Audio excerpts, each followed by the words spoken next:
أعزائنا المشاهدين، مرحبا ألف في هذا البرنامج الشهير المصارعة الحرة والبطولة الختامية على بطل لقب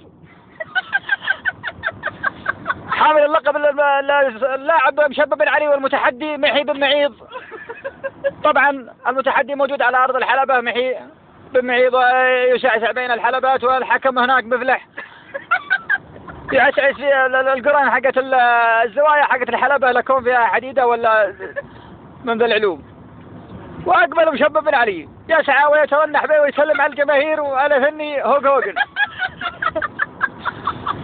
دخل مشبب بن علي تقطب محي بن معيض في الميكروفون.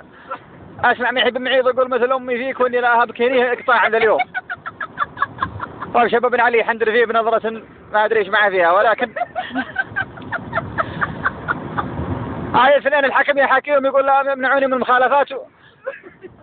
صحيح في تفتيش لازم يفتش المصارعين الاثنين. الحكم يفتش محي بن معيض. عليك لعنة الله شريم كذي سوى الله خلقه. شوف مشبب بن علي ما شاء الله عليه واثق من عمره، ولكن لابد ان يخضع للتفتيش ويابد. شوف الحكم كيف يفتش. والله ما ادري ايش كان عين فيكم، الله يلعنه. عليك لعنة عطيفه بقعد تاخذك يا مشبب. نعم بقعد تاخذك. تبدا المباراه. الحكم يقول لهم كم محي بقعد تغفل الملعون. الله يا ما عاد مشبب ما قد فسخكوت الله يلعنهم.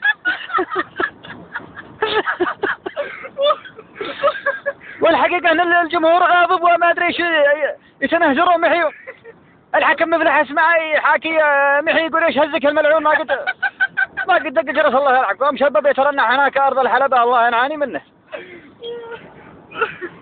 طيب هذا والله ان الحكم فوز مشبب بن علي اثر هذه اللكمات المفاجئة، وجزاء للمصارع محي بن علي ومحي بن معيض اقصد، وردعا لامثاله.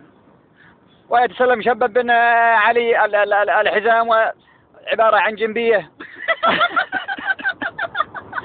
من نوع العماني ما ادري ايش منه، لكن يقولون ساموها ب5000 وعي الملعومة باع.